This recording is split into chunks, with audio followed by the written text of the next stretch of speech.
क्या आपने कभी यह सुना है कि अगर हम वर्तमान में जीने लगे तो शांति अपने आप मिल जाती है?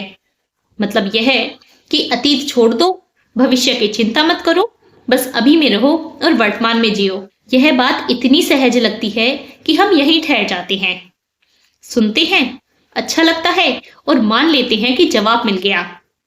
लेकिन हम कभी रुककर यह नहीं देखते कि क्या यह सोच सच में हमें स्पष्टता देती है या फिर यहीं से नई उलझनें शुरू हो जाती हैं। तो आज हम यही समझने की कोशिश करेंगे कि वर्तमान में जीने की सोच कहाँ स्पष्ट नहीं बन पाती। नमस्कार, कन्फ्यूजन से क्लैरिटी के लिए आप गुरु के इस वीडियो में आपका स्वागत है। जब भी शांति से जीने और दुखों से मुक्त होने की बात आती है तो ज्यादातर आध्यात्मिक गुरु यही कहते हैं कि हमारा मन लगातार चलता रहता है। कभी यह हमें अतीत में ले जाता है और कभी यही मन भविष्य में दौड़ने लगता है। पर समस्या यह है कि अतीत दुख, पीड़ा और पछतावा देता है, जबकि भविष्य डर, चिंता और बेचैनी देता है, जिससे हमारा मन या तो अतीत की पीड़ा में या फिर भविष्य की चिंता में फंसा ही रहता है, पर वर्तमान में रुक ही नहीं पाता। इसी लगातार चलती सोच से हमारे मन के भीतर विचारों का शोर पैदा हो जाता है। फिर बाहर भले ही सब कुछ शांत दिखता हो, लेकिन अंदर दिमाग में डर, चिंता, पीड़ा, बेचैनी अपनी जगह बना लेती हैं, जिस कारण हम चैन से जी नहीं पाते, शांति से सो नहीं पाते। इसी कड़ी में आगे कहा जाता है कि जिस पल हमारा मन वर्तमान में टिक जाता है तो उसी पल अतीत की पीड़ा और भविष्य की चिंता अपनी पकड़ खो देती है। इसीलिए वर्तमान में शांति है, आनंद है, लेकिन यही एक गहरा सवाल खड़ा होता है कि क्या सच में समय हमारी समस्या है और क्या अतीत और भविष्य ही हमारे दुख का कारण है? तो देखिए, अगर हम अपने सामान्य जीवन के अनुभव को देखें तो एक बात बहुत साफ दिखाई देती है कि जीवन में सुख भी होता है और दुख भी होता है। हाँ, कभी सुख ज्यादा होता है तो कभी दुख ज्यादा होता है, लेकिन होते दोनों ही हैं।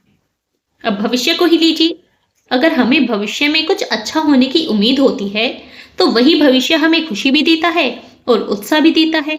लेकिन अगर हमें भविष्य कठिन दिखाई देता है तो फिर वही भविष्य डर, चिंता और बेचैनी भी बन जाता है। मतलब साफ है कि भविष्य हमें केवल दुख नहीं देता, बल्कि वह सुखद भी हो सकता है और दुखद भी हो सकता है। ठीक यही बात अतीत पर भी लागू होती है। अगर अतीत में कुछ अच्छा हुआ हो तो वही अतीत हमें आज भी खुशी देता है, और अगर कुछ बुरा हुआ हो तो फिर हमारा वही अतीत पीड़ा भी बन जाता है। इसका अर्थ साफ है कि अतीत भी हमें केवल दुख नहीं देता, बल्कि वह भी सुखद और दुखद दोनों ही हो सकता है। अब ऐसे ही वर्तमान को लीजिए। कहा तो यह जाता है कि वर्तमान में शांति है, आनंद है, लेकिन हमारा अनुभव बताता है कि अगर वर्तमान में कोई समस्या बनी हुई हो तो फिर वर्तमान में भी हमें दुख, पीड़ा और तनाव होता है। और तब ऐसे समय में अक्सर भविष्य में सब ठीक हो जाएगा जैसा विचार उस दुख को सहन करने की शक्ति देता है। इससे एक बात बिल्कुल स्पष्ट हो जाती है कि हमारे सुख और दुख समय पर निर्भर नहीं होते और कोई भी समय अपने आप में अच्छा या बुरा नहीं होता। इसलिए अतीत, वर्तमान और भविष्य तीनों में सुख भी हो सकता है और दुख भी हो सकता है। इसलिए यह मान लेना कि अतीत और भविष्य अपने आप में बुरे हैं और वर्तमान अपने आप में अच्छा है, तो यह एक अधूरा निष्कर्ष है। अब यहाँ एक और बड़ा सवाल उठता है कि तो क्या फिर वर्तमान में जीने से वास्तविक शांति नहीं मिल सकती? तो देखिए, अगर वर्तमान में जीने का मतलब है अतीत और भविष्य को अनदेखा करना, तो फिर अतीत को अनदेखा करने का परिणाम यह होता है कि हम अतीत से कोई सबक ही नहीं ले पाते और वही गलतियां बार बार दोहराते रहते हैं, जिससे वही गलतियां बार बार वर्तमान में दुख बनकर लौटती हैं। ठीक यही बात भविष्य पर भी लागू होती है। भविष्य को अनदेखा करने का परिणाम यह होता है कि हम भविष्य के लिए कोई तैयारी ही नहीं कर पाते, जिससे भविष्य बिगड़ जाता है। और जब वही बिगड़ा हुआ भविष्य एक दिन वर्तमान बनकर हमारे सामने आता है तो तब जीवन संघर्ष, तनाव और असंतोष से भर जाता है।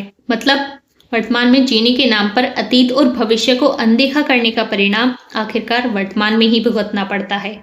इससे एक बात बहुत साफ हो जाती है कि केवल वर्तमान में जीना समस्या का वास्तविक समाधान नहीं है, बल्कि कई बार यह समस्या को और भी ज्यादा बढ़ा देता है। वैसे भी हमारा अनुभव बताता है कि जीवन में अगर कुछ अच्छा होता है तो खुशी मिलती है, और अगर कुछ बुरा होता है तो दुख होता है। इसी से साफ हो जाता है कि दुख का वास्तविक कारण समय नहीं है, बल्कि विपरीत परिस्थिति और घटनाएं हैं। और जब दुख का कारण समय है ही नहीं तो फिर केवल वर्तमान में जी लेने मात्र से दुख अपने आप मिट भी नहीं सकता।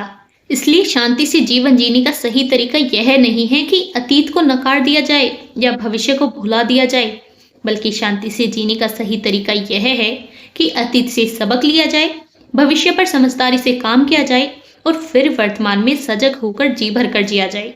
मतलब अतीत इसलिए नहीं है कि हम उसी में फंसे रहें, बल्कि इसलिए है कि हम समझ सकें कि गलती कहाँ हुई थी। और भविष्य इसलिए नहीं है कि हम डर में ही जीते रहें, बल्कि इसलिए है कि हम सही दिशा में काम कर सकें। और फिर वर्तमान इसलिए नहीं है कि हम जीना ही भूल जाएं, बल्कि इसलिए है ताकि हम सजग होकर जी भर कर जी सकें। यही संतुलन सार्थक जीवन और वास्तविक शांति का आधार है। मतलब शांति समय से परे की अवस्था नहीं है, बल्कि अतीत, वर्तमान और भविष्य के बीच सही संतुलन बनाने का परिणाम है। हमेशा ध्यान रखें कि समस्या समय में नहीं होती, बल्कि हमारी समझ में होती है, और समाधान भी वहीं से शुरू होता है। अब यह आपका विवेक है कि आप केवल वर्तमान में जीने पर भरोसा करते हैं या फिर जीवन में संतुलन लाने पर। लेकिन अगर आपको लगता है कि असल समस्या विचार ही है, तो इस विषय पर मैंने एक अलग वीडियो बनाई है, जिसका लिंक आपको ऊपर आई बटन में मिल जाएगा। और अगर आप अपने भीतर दुख, खालीपन और असंतोष को महसूस करते हैं और सच में शांति और आनंद पाना चाहते हैं, तो एक सुझाव है, ध्यान करना शुरू करें। शांति, आनंद और संतुष्टि पाने की दिशा में ध्यान एक बेहद प्रभावी साधन माना जाता है। अब अगर आप ऐसे ध्यान को गहराई से समझना चाहते हैं जो आपको गहरी संतुष्टि की ओर ले जाए, तो फिर आप मुझसे इंस्टाग्राम पर जुड़ सकते हैं। वैसे मैं यहाँ स्पष्ट कर दूं कि मेरा उद्देश्य किसी व्यक्ति, समुदाय या विचारधारा का अपमान या निंदा करना बिल्कुल नहीं है, बल्कि मेरा उद्देश्य केवल आध्यात्मिक विचारों और मान्यताओं का विवेकपूर्ण विश्लेषण करना है, ताकि आप अपनी कंफ्यूजन से बाहर निकलकर क्लैरिटी पा सकें। अब अगर इस वीडियो ने आपको कोई नई समझ दी हो तो कमेंट में जरूर बताइए। वीडियो पसंद आया हो तो लाइक करें, शेयर करें, और अगर आपने अभी तक चैनल सब्सक्राइब नहीं किया है तो कंफ्यूजन से क्लैरिटी की और वीडियो देखने के लिए सब्सक्राइब जरूर करें। इस वीडियो को देखने के लिए आपका धन्यवाद। मिलते हैं अगली वीडियो में।